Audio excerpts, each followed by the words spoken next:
Good afternoon again, Tony Walker here, and we're going to begin looking at a paper that I spoke about in the introductory video to this YouTube playlist series on a biblical theology of technology. Now, if you haven't had a chance to watch video number 1 in more or less words, I wrote a paper recently for a college class that I'm taking, and in that paper, I took two things that I love, the Bible and technology, and tried to form them together and look at technology from a biblical perspective. And so what I want to do over these videos is just look at a piece of that paper, each video on the YouTube series, and just go through it together and see if anyone has any questions or comments that can help me develop it. Now, in the beginning of the paper, this is how I opened it up. In the late 90s, I destroyed my first computer. I'm not exactly sure what I did to it, but I know that taking it apart and putting it back together did not fix the little blinking cursor on an otherwise blank screen. A few years prior to that, I saw for the first time a computer play a video from a disk. I was in elementary school. The teacher took a disk, this little shiny object, put it into a computer, and there on the screen was someone catching a football. Amazing. Now, the marvel of technology in my own bedroom that had a CD-ROM, a file folder structure, a program for restitching MIDI files too large for a single 1.44 megabyte floppy disk was dead. I'd recently been adopted into a better living situation by older parents who thought a computer would benefit me. Side note, you can go back and look at a video I made a few years ago. Probably says March 22nd in the title somewhere, about when my mother was murdered and I was adopted by my babysitters. So taken into this family very shortly after that in a better living situation, they bought a computer and they thought that it would benefit me. But they sure didn't know how to fix the computer that I destroyed, and I slightly suspect they wouldn't even have known how to turn it on. A computer repairman in town said that the computer was done, and thus began my fascination with technology. Later after that, we went to a store. Some of you, if you're watching this video because of the technology and maybe not the theology, you'll remember a store called Circuit City. So we went to Circuit City and we bought a newer model computer. This one had something called the internet, something I'd never had before. We signed a plan with CompuServe, and I picked out my first email address. It contained 23 as an homage to Michael Jordan. And I would say the players today don't need to wear that number. Maybe that's one reason I don't like the most famous number 23 today. I ought to leave that number for Michael Jordan. And as a kid takes off the training wheels when learning to balance, I soon after bought a Windows XP Home Edition upgrade disc and felt unleashed. I still remember the excitement when I upgraded the operating system for the first time on a computer.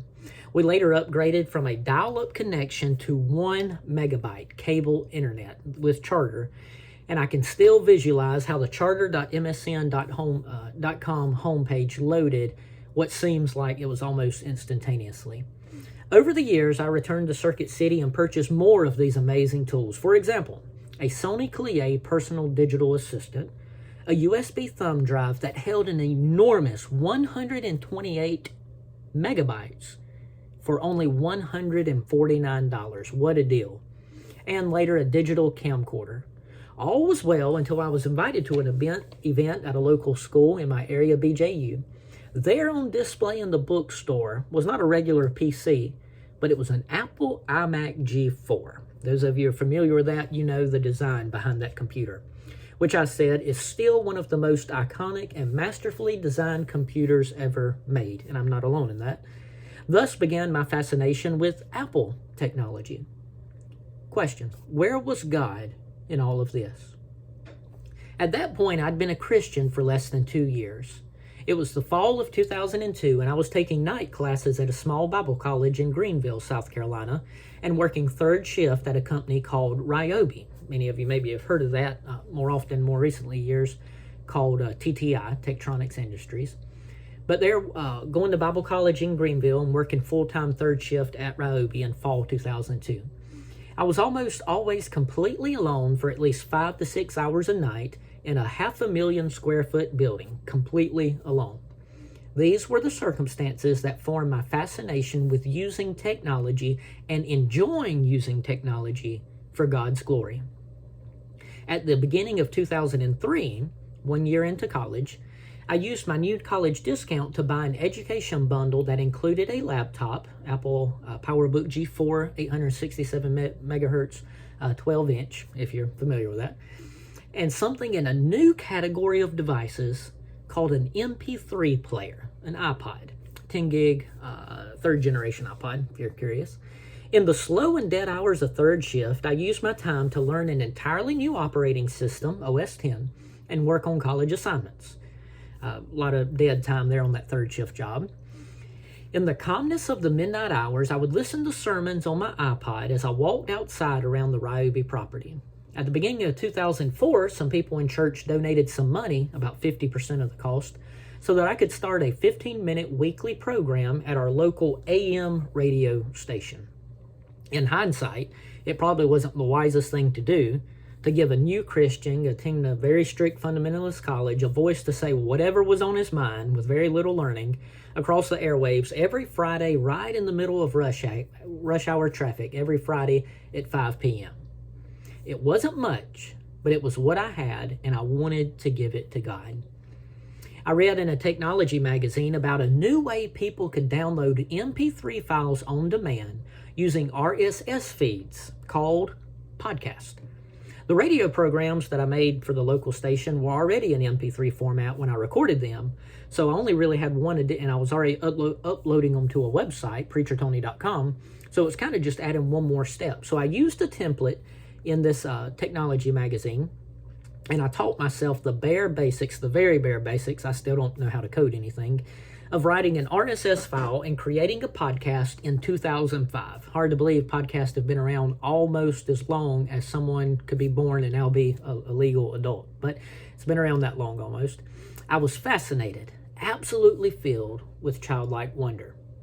So at the beginning of 2005, alone at work in the middle of the night, I could listen to sermons from a pastor in Florida while walking under the stars of third shift. I could read the Bible and search for words in MacSword, the Apple equivalent of eSword. With a microphone and a program from Felt Tip called Sound Studio, longtime Mac users may remember that program, this little kid on night shift could talk about the Bible. And with an RSS file with an MP3 attachments, people beyond the local AM radio signal, WRX AM 1020, upstate South Carolina, they could listen if they wanted to. The family in Indiana who blessed me and my wife with a gift when we got married. The mother who recently miscarried in Wisconsin. The mother raising 3 children in West Virginia. The man in Oregon who donated web server space. And a pastor in Fresno. These people who sent me emails and gifts and encouragement, maybe the podcast format was so new that the options were pretty limited. Bible, podcast, 2005, probably not a whole lot popping up back then. There was some, but not a whole lot. Maybe that's why they listened to me. There was not many other options. But like the lad with the fish and the loaves, I gave to Jesus what I had, a love for him and a desire to use technology for him, and amazingly, he blessed it. It was my feeble attempt to get in on what seemed to be a revolution in how digital media was being delivered and consumed. Personally, life was simple, technology was changing, the spare room in our 2-bedroom apartment was my computer room, and though I had little knowledge of the Bible and little knowledge of how computers actually work, God was blessing it. Eventually, the local radio station closed, the podcast stopped, the Bible broadcast on radio, Bible podcast online. Life got busy personally, and the handful of people who subscribed no longer heard me for 15 minutes a week. The USB mic I bought for the radio program has been idly stashed in my desk, right here, for nearly a decade now. I obviously didn't change the world. By any means I didn't. But a new love for Jesus and an interest in technologies for the new millennium changed me. Without even realizing it, I think it was Jesus Christ teaching me that I can find his fingerprints everywhere, even in operating systems, beautifully designed electronics, RSS and XML files, website design software, MP3 sermons, and an email archive folder that I still have in my mail app to keep correspondence with people who told me, Tony, thank you, keep it up, keep going. Spiritually and technologically, that was the most sentimental time of my life. This paper, written as an assignment in biblical theology, will surely not start any academic flames. But perhaps God can use it to rekindle the spark of wonder that I had years ago, that He really does care about how we might live all parts of our lives for His glory. For those who think this paper may be too technological and not enough Bible, I'll blame that on my lack of biblical knowledge. I can't even read the Greek or Hebrew behind our beautifully typeset English Bibles. For those who think this paper may be too biblical and not enough bits or bytes, I'll blame that on my lack of technological knowledge. I have no understanding of the code behind our beautiful graphical user interfaces. And if anyone wonders why someone with a little understanding of the Bible and little understanding of technology wants to write something about how the both of them come together, that is because I never want to lose my childlike sense of wonder as I wander through this world, marveling at all the ways the Creator has interwoven doctrine and data, theology and technology in such beautiful, biblical, and innovative ways. That's how I opened my paper for this class, that I did for this class. If that seems to be of interest to anyone and you would like to hear me keep going, if you'll leave a comment below or send me a message, I sure would appreciate it. If I get any response at all, I'll take that as a sign that maybe someone out there somewhere has an interest in these two things like as I do. How does something that we love, the Bible, correspond with something that we love to use, technology? How can we not be so strict that we push this aside and say, well, no, the Bible doesn't talk about it? No. How can we take these beautiful, amazing, powerful things that God has given people the wisdom to create and use them for His honor and for His glory? Without even realizing it, this is something that I've had in the back of my mind for 2 decades now. And only recently, thanks to Dr. Chrysler, have I been given the opportunity to take it and put it to pen and paper. And this was the final result. So I look forward to hearing any comments from anyone. And look forward to recording the next video where we look in the next section at the introduction to the paper itself that opens with these words: "This is a day I've been looking forward to for 2.5 years. Every once in a while, a revolutionary product comes along that changes everything." And Apple has been very fortunate to introduce a few of those things into the world. That was an opening comment from Steve Jobs on January 9th, 2007. And I opened my next section of the paper with those words to ask the question, where is God in all of that? So I look forward to seeing you next time here on the, almost said the Bible broadcast.